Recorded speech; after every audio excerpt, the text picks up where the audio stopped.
Uma herança portuguesa preservada há 200 anos, que já entrou na era da digitalização.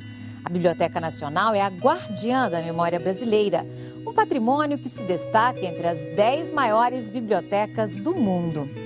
No Repórter Senado de hoje, vamos revelar curiosidades, histórias apaixonadas, conhecer obras raras, ouvir preciosidades. A repórter Dinalva Ferreira começa nos contando como foi uma aventura trazer às pressas uma biblioteca real para um novo país.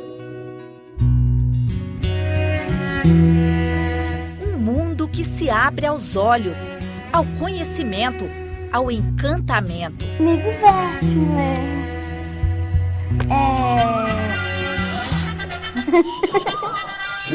O livro é uma viagem, o livro é o tapete voador. Para levar onde? Para o mundo, para o outro, para a sociedade, para as relações interpessoais, para o entendimento de tudo. O livro é o meu melhor amigo, é aquele que esteve comigo sempre. Os livros já me levaram a outros universos.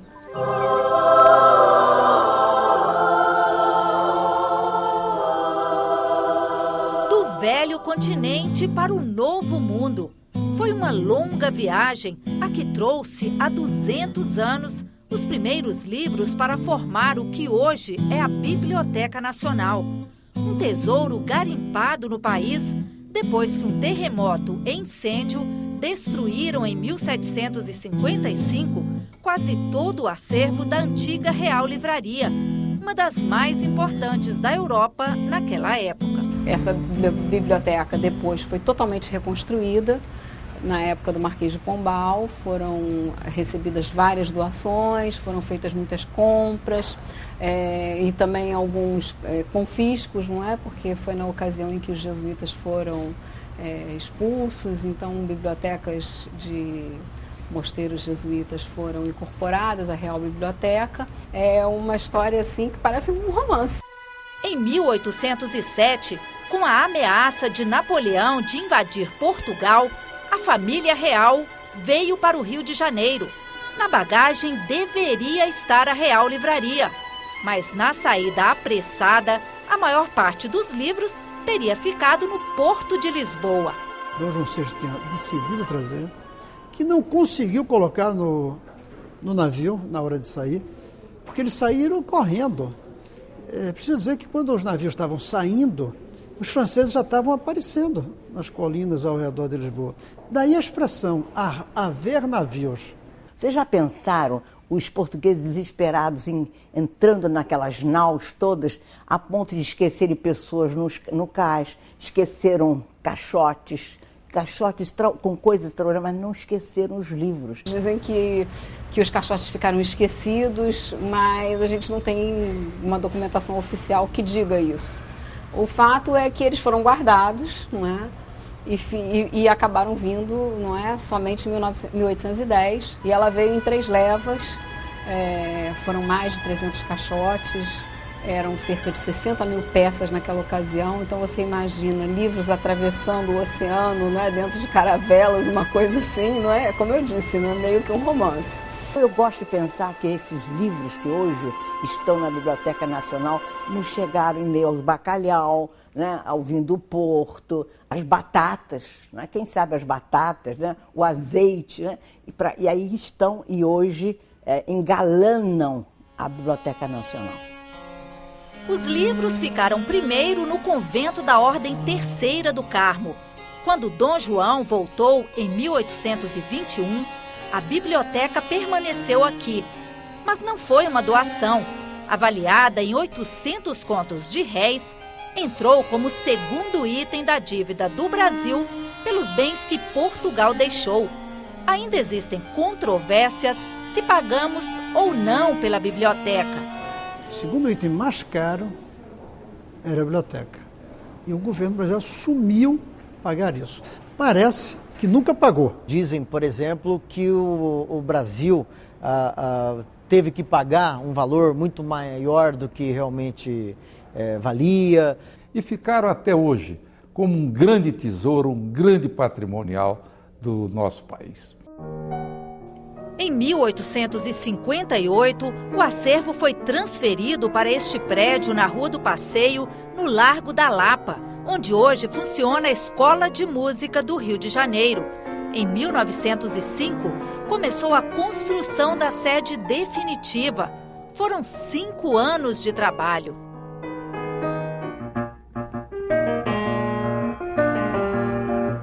Em 1910, 100 anos depois da chegada dos primeiros livros, a Biblioteca Nacional foi inaugurada.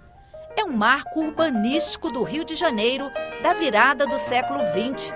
O prédio mistura elementos neoclássicos e Art Nouveau. No saguão, o busto em mármore de Dom João VI, esculpido em Roma em 1814 e que pertenceu à Real Biblioteca.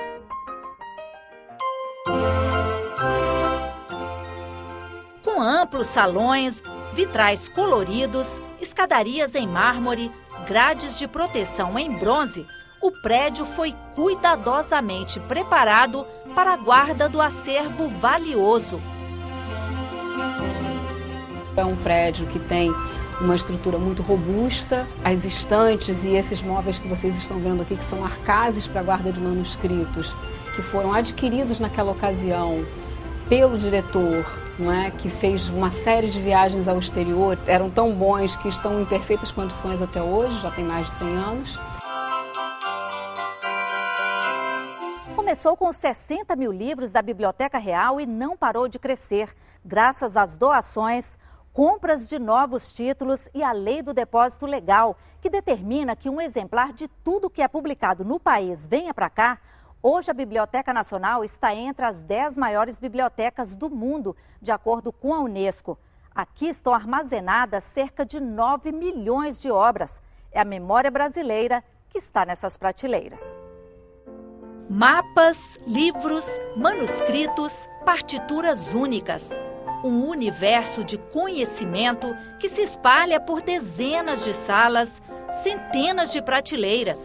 Obras raras, preciosidades reconhecidas. Genialidade brotada no novo país.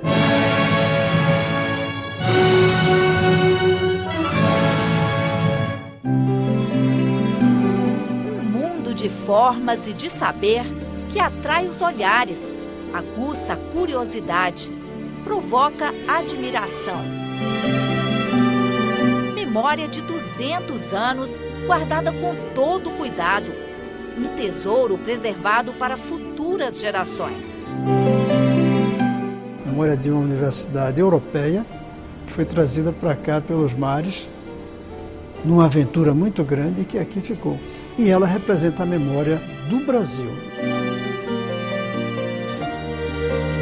A Biblioteca Nacional tem guardado aqui, e o que é um grande tesouro, 1000 anos da cultura letrada que acumula o conhecimento da humanidade. Camões está lá, Gutenberg está lá. Eles são silenciosos, mas são presentes e até, eu diria que, enfaticamente presentes, apesar do silêncio. E isso é uma coisa que nós temos que preservar. Nós não temos uma relação, eu diria, carinhosa ou de afeto com a nossa memória, com o nosso passado. E isso transforma instituições como a Biblioteca Nacional em instituições mais importantes ainda, na medida em que elas são verdadeiros bastiões de resistência contra essa falta de memória do brasileiro. A Biblioteca Nacional, ela é um símbolo que está ligada à própria existência do nosso país. Deveríamos reverenciar que o Brasil tem essa biblioteca, né? Uma biblioteca esplêndida, quase que poderíamos dizer que o Brasil começa dentro da Biblioteca Nacional, né? E se isso de fato, historicamente, não é verdade, nem é cronologicamente, mas o nosso espírito, o início, né? A gênese do nosso espírito está lá dentro. Acho que você, andando pelos corredores, apalpando as estantes, né? Você diz, meu Deus, eu estou aqui, eu e os meus, a minha genealogia, a minha raça, o meu futuro.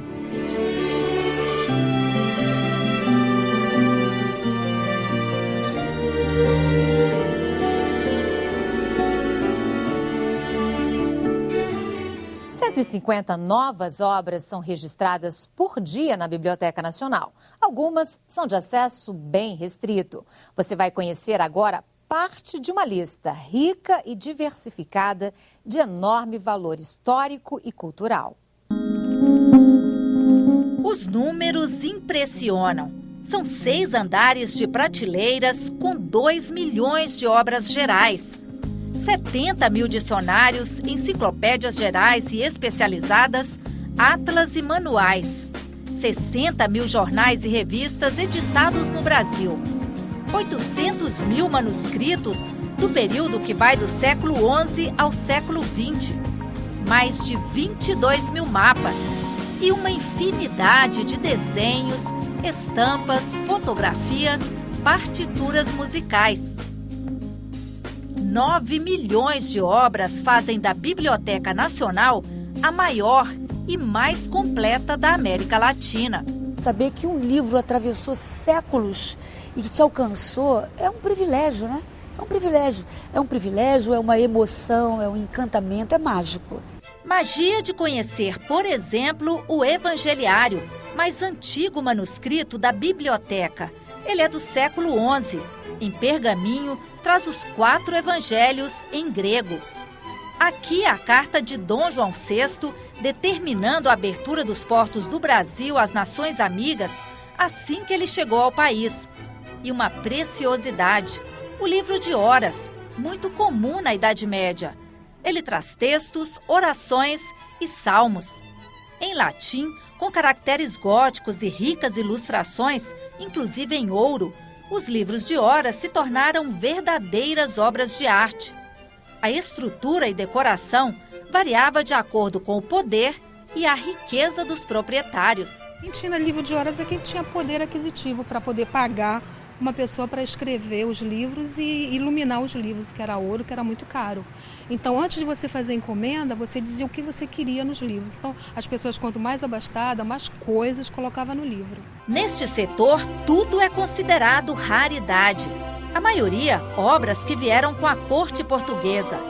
Aqui está a primeira edição dos Lusíadas de Camões, editado em 1572. O Rerum Peroctenium Brasília, de Barléus, de 1647, conta a viagem de Maurício de Nassau ao Brasil, com desenhos de Franz Post. Essa é a primeira gramática da língua portuguesa, de 1539. Com os mandamentos da Santa Madre Igreja, é um exemplar único no mundo. O livro Cultura e Opulência do Brasil, editado em 1711, tem uma curiosidade. Ele foi apreendido pelo governo português porque falava das riquezas do Brasil e poderia despertar a cobiça de outros países. A edição número 1 do Correio Brasiliense, primeiro jornal brasileiro, editado em Londres em 1808, também faz parte das raridades do setor. E aqui, a maior relíquia do acervo, a famosa Bíblia de Mogúncia, ou Bíblia de Gutenberg, a primeira Bíblia impressa no mundo.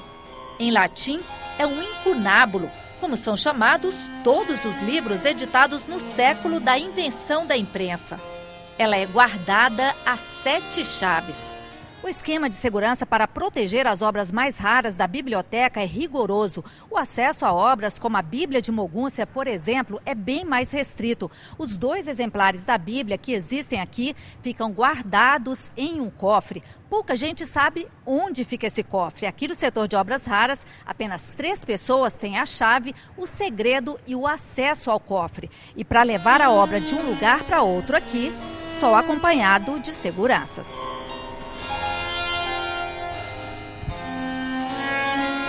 As donas da chave já ganharam até um apelido. A louca do cofre é uma personagem que cada funcionário que é responsável pela chave do cofre assume quando tem que ficar com essa responsabilidade por algum tempo. E é assim, ele não dorme se ele não lembrar que guardou a chave no lugar. Para você ter uma ideia assim, do tamanho da responsabilidade. No acervo estão ainda estampas e desenhos originais de mestres das escolas europeias e de artistas brasileiros. Coleções históricas de jornais, como o Diário de Pernambuco, o mais antigo periódico em língua portuguesa. e a primeira edição do Pasquim. E ainda uma curiosidade, o menor jornal do mundo. O menor livro do mundo também está na biblioteca, no setor de iconografia. Com apenas 1 centímetro de comprimento, ele ensina o Pai Nosso em 7 línguas. Esse livrinho é uma edição, é um souvenir do Museu de Gutenberg, com a gravação em 7 idiomas do Pai Nosso. E a própria caixinha dele é uma lente de aumento para que você possa ler o que está escrito, porque é quase impossível para segurar.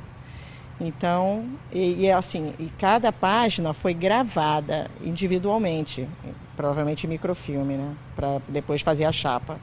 Mas é um livro impresso, do tamanho de um dedo, menor que a unha. Esta área da biblioteca é um verdadeiro paraíso para os estudiosos da música. Aqui é possível pesquisar partituras originais como esta de Chiquinha Gonzaga, ouvindo a música.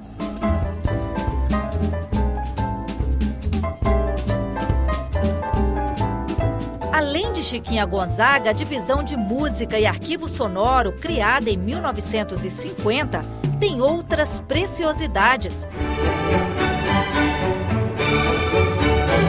Partituras originais do Messias de Handel, da ópera Dom Giovanni de Mozart e Villa Lobos.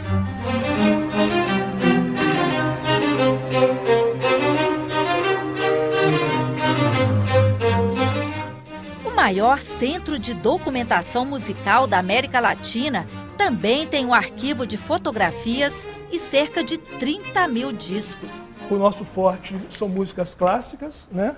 Agora, aqui em especial é onde está o nosso tesouro. São discos 10 polegadas, em 78 rotações. E isso é um trabalho fruto de uma parceria com a PUC do Rio de Janeiro, a Petrobras e a Biblioteca Nacional. São discos de autores brasileiros, de compositores brasileiros ou intérpretes brasileiros. É uma coleção muito importante porque guarda imagens de artistas, de compositores que foram importantes na história musical do Brasil e que acabaram assim totalmente no anonimato. Então essa coleção dá essa oportunidade da gente resgatar essa história, conhecer essas pessoas. Veja a seguir como é o trabalho minucioso para manter, recuperar e tornar acessível todo este acervo. Será que o livro impresso resiste à era digital? Em instantes no Repórter Senado.